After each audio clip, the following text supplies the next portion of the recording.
Charles Lindbergh tragically lost his son to a kidnapping, but when it came to his children, the public had no idea Charles led a shocking double life. He took his darkest secret to the grave, but it wasn't long before the disturbing truth came out. We'll get more into that story later on. From an early age, Charles had an interest in the mechanics of motorized transportation, including his family's Saxon 6 automobile and later his Excelsior motorbike. By the time that he started college as a mechanical engineering student, he had also become fascinated with flying, though he had never been close enough to a plane to touch it. After quitting college in February of 1922, Lindbergh enrolled at the Nebraska Aircraft Corporation's flying school in Lincoln and flew for the first time. At that point, he had no idea that he would become one of the most famous aviators in history. In response to the first non-stop transatlantic flight in 1919, wealthy hotelier Raymond Orteg partnered with the Aero Club of America for a historic contest. Whoever could fly non-stop from New York City to Paris first would receive $25,000, providing it was within 5 years. Since no one achieved this initially, the contest extended in 1924 to another 5 years. This was when Charles became interested. Having been flying as an airmail pilot since October of 1925, he believed this competition would be a piece of cake compared to his usual job in winter. But as we now know, it was not all smooth sailing. As he prepared for his flight on the morning of May 20th, 1927, it likely felt like the weather was against him, as the rain didn't seem to let up. With the runway so wet and muddy, workers had to wheel the plane into position, at which point the clouds broke and the downpour finally stopped. Although the clouds were parting, Charles still had to deal with another kind of fog. By the time he launched this endeavor, several pilots had made previously unsuccessful attempts, many of which either perished, became injured, or just disappeared. Needless to say, preparation was everything, including getting a good night's sleep. But all this work had made Charles so busy that he barely slept the night before. Still, he wasn't about to postpone, especially with such a crowd. On the morning of his takeoff, a crowd of several thousand people gathered to see him depart. Finally, it was time. Having taken off at 7:52 a.m., Charles reached Boston 2 hours later and noted Cape Cod to his right, but was already experiencing issues. Nothing was wrong with the plane, but as the adrenaline of starting his flight wore off, his body remembered his lack of sleep. Over the first day, Charles flew along the coast and found it challenging to stave off that desire to sleep, often changing altitude to keep things interesting. But it wasn't long before he got another rush of adrenaline. At around 8 p.m., the stars had come out, but Charles still had trouble seeing where he was going, as a thick fog had descended. From his altitude of 800 feet, he climbed above the fog to 7,500 feet, and eventually 10,000 feet. There he found an enormous thunderhead, and, with little cause, flew straight into it, only to turn around when ice started to form. Unfortunately, his energy level wasn't improving. Halfway through his trip, his lack of sleep was proving more and more of a burden, especially as he passed his 18th hour.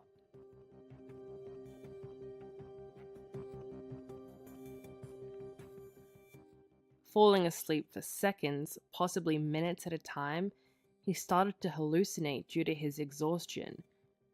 He was planning to celebrate reaching this point in the journey, but his mental state made this impossible. Luckily, he made it across. Having passed 27 hours of flight, Charles thankfully started to see fishing boats, which led him to believe that he had officially crossed the Atlantic. Finally, he passed over his first bit of European land in Dingle Bay, Ireland, around 2.5 hours ahead of schedule. After 33.5 hours of flying, Charles finally reached Paris on May 21st, intending to land, but before he did, he wanted to please his spectators and circle the Eiffel Tower. He did so and then finally touched down on the field at 10:22 p.m., with a crowd of over 100,000 cheering fans in attendance. After his flight, this excitement followed him everywhere. Having accomplished such an astonishing feat, Charles's reputation grew, and soon everyone in the world wanted to meet him. Over the next few years, he received many requests to visit other countries and influential people, as well as proposals for endorsement deals and marriages. Shortly after his flight, Charles traveled to Mexico on a goodwill tour, invited by the US ambassador and his financial advisor, Dwight Morrow. While he was there, he met Morrow's daughter, Anne, and the two of them clicked right away. After 2 years of dating, they married on May 27th in 1929. And it wouldn't be just the two of them for long. The following year, Charles and Anne's household grew as they welcomed their first child and son, Charles Augustus Lindbergh Jr. Over the next decade and a half, Anne would give birth to 6 more children, the last being Reeve Lindbergh in 1945. With all his business and publicity, though, their children only got to see their father a few months in a year. Sadly, something sinister was on the horizon. On the evening of March 1st, 1932, fate dealt the Lindberghs a real-life nightmare. Their nurse, Betty Gow, realized that the 20-month-old firstborn Charles was nowhere to be found. Betty immediately shared this disturbing news with Charles, who went to investigate. When he searched his son's room, he made a chilling discovery.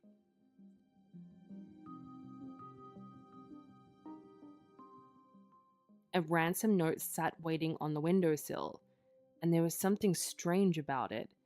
The grammar was spectacularly bad, and the handwriting itself was abysmal. Part of it read, "Dear Sir, have 50,000 ready, 25,000 in $20 bills, 15,000 in $10 bills, and 10,000 in $5 bills. After 2 to 4 days, we will inform you where to deliver the money." The note also warned the Lindberghs not to involve the authorities. Charles's reaction was heartbreaking. The disappearance of his child caused him to reach for his firearm. Both he and the butler went out to search the grounds, but what they discovered outside the baby's window likely made their blood run cold. Someone had clearly used a ladder to climb into the residence and take the baby. They found the remnants of a ladder as well as a baby's blanket. What was Charles Lindbergh to do? Well, first off, he chose not to abide by the ransom note's request, hastily getting into contact with the authorities and his attorney. An investigation was launched immediately, but the findings were utterly disappointing. Though a fingerprint expert scoured the room, the ladder, and the note, they came up with nothing. It also didn't help that the distressing news spread like wildfire. As a celebrity, Charles Lindbergh's name drew a lot of attention, and so when the news of his missing child leaked, curious onlookers and folks hoping to help arrived at the Lindbergh residence. Unfortunately, they wound up doing a lot more harm than good, likely destroying any evidence of footprints that there had been. Even during the trying times of the Great Depression, Charles Lindbergh and his wife were willing to go to jaw-dropping lengths to have their son returned to them. On top of the $25,000 reward offered by New Jersey officials, the Lindberghs sweetened the pot by promising another $50,000, bringing the total reward money to $75,000, which, as you could imagine, was a lot of money back in the day. Charles had a powerful hand in the investigation, but there were more twists in store for him. The first ransom note certainly wasn't the last, and several others were sent with updated conditions, one being that the ransom amount had been woefully raised. $70,000 was the hefty price for the safe return of little Charles. In the end, the Lindberghs decided to pay this ransom in part. Through the intermediary John Condon, a retired teacher, the ransom was eventually offered up to the kidnappers, who agreed to accept just $50,000. But though they promised that the child was still alive, the truth was utterly devastating.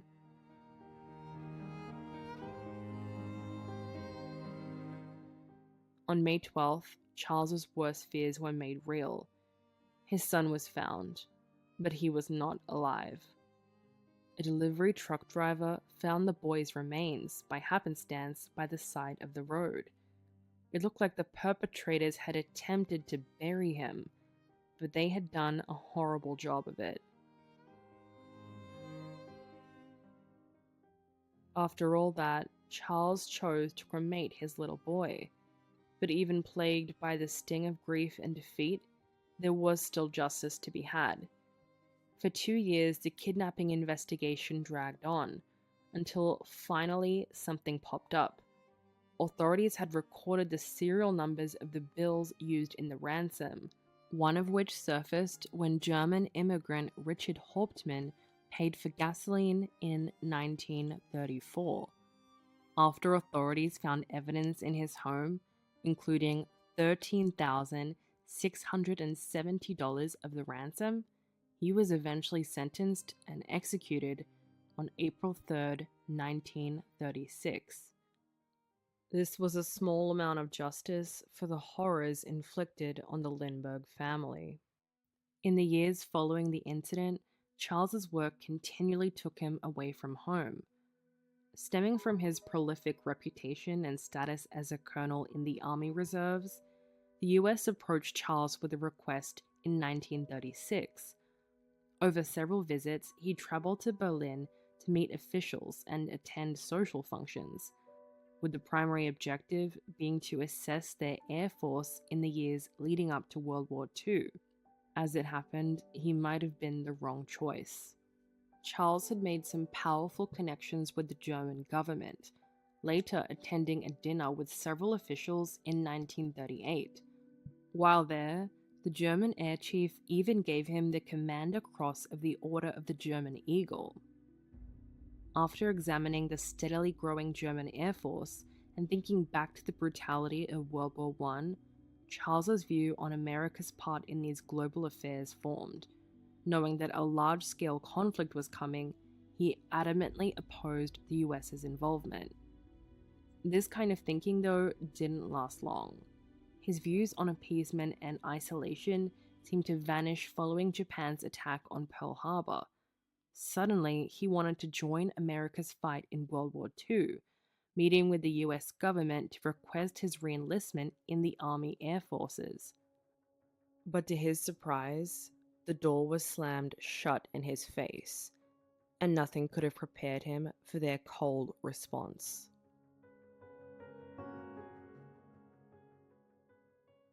Unsurprisingly, most people who heard Charles's request to join up again as a US Army pilot were pretty hesitant, to say the least, given his long history of public statements ranging from promoting appeasement to sympathizing with Germany. The Army didn't trust him. Roosevelt simply stated, "You can't have an officer leading men who thinks we're licked before we start." Of course, Charles didn't take no for an answer. Having been denied a recommission, he looked for other ways to do his part, including working with Henry Ford as a technical advisor. He then got much closer to the action in 1944, when United Aircraft sent him as a representative to the Pacific as a means to study aircraft in combat. But he did much more than any typical civilian. To all appearances, Charles considered his job with United Aircraft the same as being in the army. He even bought a naval uniform without an insignia before leaving. And this went further during his time there, as the army allowed him to fly 50 combat missions while still acting as a civilian.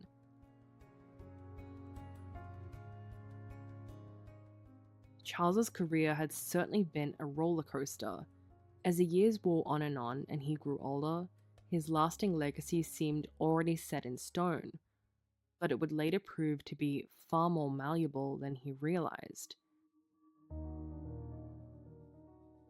After constructing an A-frame cottage in 1971, he chose the Hawaiian destination as his place of retirement. Unfortunately, things took a turn for the worse. A year after building his retirement home, Charles received a grave piece of news. Diagnosed with cancer, he spent the next 2 years exploring different solutions, including radiation treatments in Maui, and traveling to New York to stay at the Columbia Presbyterian Medical Center. At a certain point, though, he knew where he wanted to be. After staying at the New York hospital for 26 days in 1974, Charles and his doctors saw no improvement in his condition. Knowing this was the end, he and his wife returned to Hawaii that summer to be at home. 1 week after returning, on August 26, 1974, Charles passed due to lymphoma. In the end, his legacy was marred by controversy. Even in death, there was more to his story. You see, Charles had taken his darkest secret to his grave.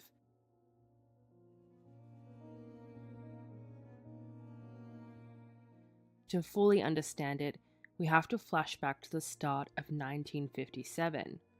At this time, he was indeed married to Anne, but quite scandalously, he was in no way faithful to her. He cheated on her with 3 different women. Not only that, but these were so much more than brief flings. These affairs were quite long. Their length proved by the fact that he fathered multiple children with each of his mistresses. With Bridget Hessheimer, a hat maker from Germany, he had 3 children.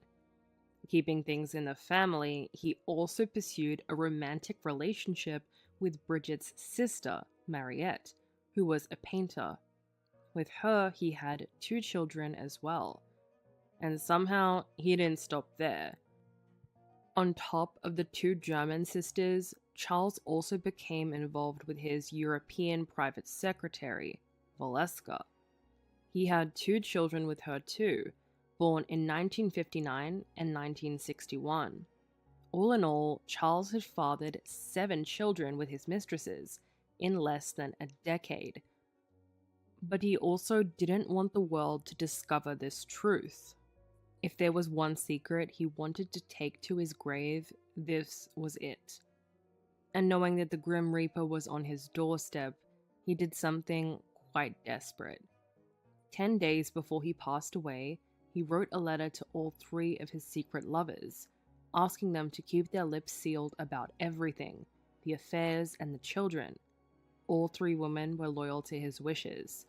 So much so that even the children had no clue who their real father actually was. On the rare occasions that Charles visited his illegitimate children, he did so under a fake name. To them, he was simply Carew Kent, and definitely not one of the most famous aviators in history. Quite possibly, Charles may have gotten away with burying his scandalous secrets forever, if it hadn't been for one of his daughters. When Astrid found 150 love letters, she had physical proof of her suspicions. There were also photographs. Still, she kept his secret, until her mother and Anne Lindbergh passed on. Then she and her siblings felt free to make the truth known.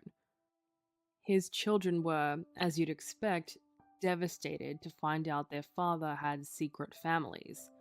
But that just proved that no secret can truly stay buried forever.